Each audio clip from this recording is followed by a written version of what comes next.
Welcome. This will be a beginner's guide for Football Manager 2024. It's not going to be a normal Let's Play, it's going to be where I try to explain how the game works, what options you have, and what to do. And this is aiming for new players, or maybe you played the game back in the days, but you haven't played for a few versions and you need to freshen up your knowledge of the game. This will not be an in-depth guide where I go into the tiny details. This will just be a game for a new player to get the game rolling and have some fun. So first off, in the starting screen, we have a few options. And of course, we're going to start a new game. And here we have 4 options: career, fantasy draft, online career, and create a club. We're not going to create a club. We're not going to be playing online. And we're not going to have a fantasy draft. We're going to play the normal version. We're going to have a career. Second off, we are going to pick what club to manage. And of course, you can pick clubs from different nations and different leagues. If you're not sure what club you want to manage, or you want some more information about the clubs that you want to manage, you could pick the option pick team later. I always do this for low league save because I don't have a particular low league team that I support, even though like if I manage a team once, I might want to manage them again. So I picked this option. I'm going to show you why. If you do that, you're later on for the setup going to get to this screen. And for low league saves, the reason that this could be very interesting is that you get some more information about the clubs. So it's one thing like, okay, I'm going to manage my favorite club, or I have a certain mind, like I want to manage a club for a specific reason. Of course, then you're just going to go for it.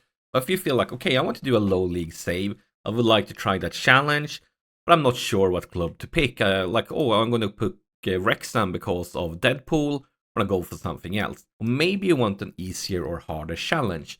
And what I mean by that is that different clubs are going to give you a different challenge when it comes to climbing through the league system. And there are a few things that we could look at from this screen. First off, we see that their finances are okay. We see the size of their stadium. We see their training facilities and their youth facilities. And all of these are, of course, very important things, like better finances, the probably better transfer budget we're going to get, the larger the stadium. I mean, when we are playing at League 2, which is the 4th tier, maybe our stadium is perfect, but as we start climbing the system, the stadium is pretty quickly going to become too small for us, and we might not have the money to build a larger one. And of course, training facilities is going to be very important when it comes to developing your players, and the youth facilities, of course, going to be very important when it comes to what regions, what youth prospects that come up in your system. And finally, they have the predicted finisher, what position they're going to end up. So compared to if you pick the club that are predicted to finish in the last place in the league, or the club that's predicted to finish in the number 1 spot, you're most likely going to have a much stronger team from the get-go if you pick the one that's going to come up in the number 1 spot. But personally, I don't focus that much on the predicted finisher, because I know that I can strengthen the team with some loan deals, with some free transfers. Most important for me is actually the stadium capacity, because I know I'm going to get promoted pretty quickly through the system. And the larger the stadium, the better position I'm going to be in when it comes to climbing everything. So I kind of focus on the stadium. And of course, always, so the training facilities is really important, because you won't be able to buy finished products that are like really strong. You're going to be buying either all the players that used to fill out your squad and you get them for cheap, or you're going to signing younger players that you hope develop to become really good players. But for now, we're going to do a normal start. So let's get back to that screen. And then we get to choose a game mode.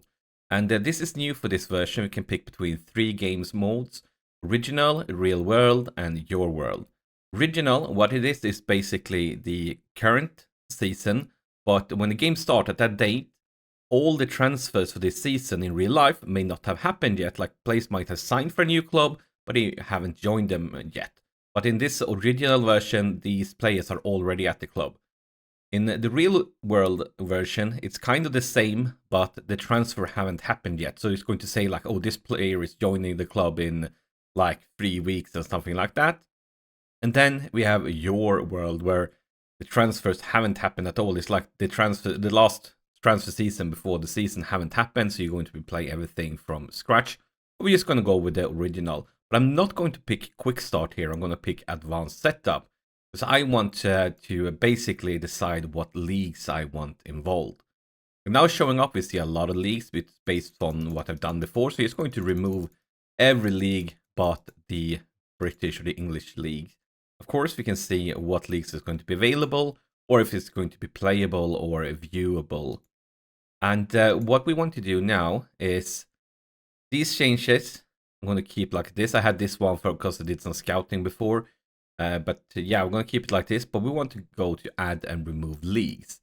And in an ideal scenario, we would like to add every single league, of course. But we also have this, the estimated game speed. And the more leagues and the more players we add, the slower this game is going to become. So we can't pick everyone. Maybe if you have like some sort of a supercomputer at home, you could pick every single league. So right now I'm just picking a few of them. But yeah, the better computer, the more leagues you most likely will be adding.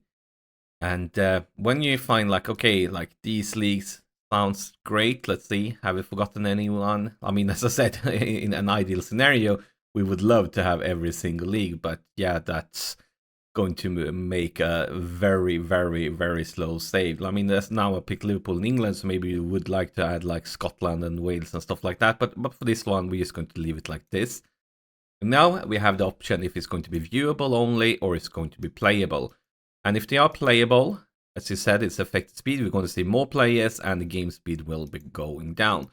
So what I'm going to do for a few of them is that I'm going to change, like we don't, maybe if you don't want all the lower leagues and maybe we're just going to keep at least the one that's just viewable. And I feel like that was a mistake. We don't want Finland, we want France. Sorry, Finland. Still love you, Finland. We do, but we're gonna keep maybe like doing this. And as I said, like this one all comes down to your computer and your performance. And of course, you're gonna pick the leagues you're most interested in. But for now, I think like I'm gonna go something like that. And as I said, like if you change your mind, you forgot the league, you can just go back here and add it. And you can change like what division should be available and viewable and playable. Playable means more players and means the game's going slower. Another thing you can go is for custom database. And you have small, medium, large. Usually you want as many players as possible to be available. And I've already done this in the previous save, so it remembers the last setting. Because I went to an advanced, and what I did was that I went to add, and then I went for different continents. And I selected, I want to add every player with a national reputation. But as I said, the more players, the slower the game. So unfortunately, I can't bring everything else. But yeah, you want as many players as possible without your computer starting to burn. But now I'm kind of satisfied with this, so I'm going to start the game. Next thing you're going to do is to pick a manager. And if you played this before, you already have like the manager from your previous save. But otherwise, you're going to be creating this one from nothing. And when you create it, I'm not going to do it now, but you see the stats. An advice is to make yourself the perfect coach, because that's going to make it easier for you to find like good coaches. But it also depends on the challenge you want. Like if you are doing a low league save, maybe you want yourself to actually match that setting. But what I've done is that it's pretty easy to find good fitness coaches, and it's pretty easy to find goalkeeping coaches. By reducing these stats to the lowest, I could bring all the other important stats up to the highest, including motivation, level of discipline, and determination. And this basically makes myself a 5-star coach in every single category except the fitness one and the goalkeeping one. This is not something you have to do. Maybe you like to roleplay, maybe you like to play something more realistic. But if you want like the strongest coach available, that could be an option. And to get like all of these stats, when you create your coach, you're going to pick your coaching qualifications and your best playing experience. And like these guys will match your stats. So the lower these ones are, the fewer points you're going to have to spend. And as I said, this is not something you have to do, but it's an advice if you want like a really good coach from the start. And especially in low league saves, you're basically going to have a coach that are good enough for like Real Madrid or Bayern Munich level and already like in the low league tiers. But I'm just going to use my previous profile here. But as you see here, you can configure, you can change these things around. But I'm just going to confirm them. And then we're going to start playing. And the first thing that happens is that you get some sort of a welcoming message, or like it's the big news that the club has gotten a new manager, and we're gonna go on. We get some overview here to see something about the club. Of course, Liverpool have a lot of history, so we can see the media predictions. We can see transfer budgets and wage budgets and club history, like all the good stuff. And then we can see like what's considered the best 11. The board gives us a club vision. What the board expects for us. Like in this case, they are expecting us to play an attacking football.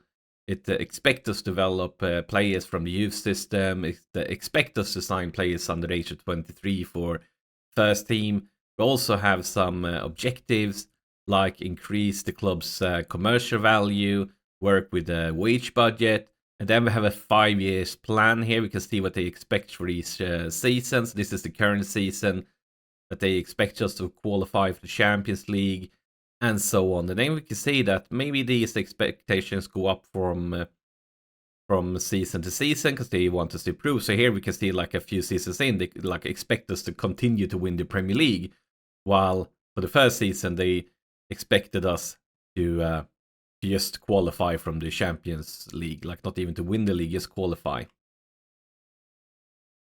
And then we get some information from what the supporters expect. It's kind of the same thing, but from the supporter expectations. We can get a lot of introductions, like short tutorials for these different things. And if you're a completely new player, I would suggest that you get this one. Of course, we're going to touch on quite a few of them throughout this series, but you can definitely read up and check this one out if you want an in-depth guide already. And finally, we get the option if we want to schedule a press conference, meet the media, and if we want an inter-squad friendly to access the squad when possible. And I feel like I know Liverpool pretty well, and I think like we have a good team, so we don't need that intra-squad friendly. And how often do I want to have a meeting with the backroom staff? For a new player, it could be good to have pretty often, but for myself, I used to pick it once a month because I don't feel like nothing changes to have it each week. But it all comes down to you. And then we're just going to confirm this one, and it's going to ask us to save the game. As you can tell, I've been doing a few Liverpool saves here. So let's call this one Liverpool Tutorial. That's going to be the name of this save. And to not make this video too long, we're going to continue in the next part. So yeah, make sure to subscribe to the channel so you don't miss the next part of this tutorial. And of course, press that like button if you feel like tutorials like this one is helpful and want me to keep on doing them. Thank you for watching.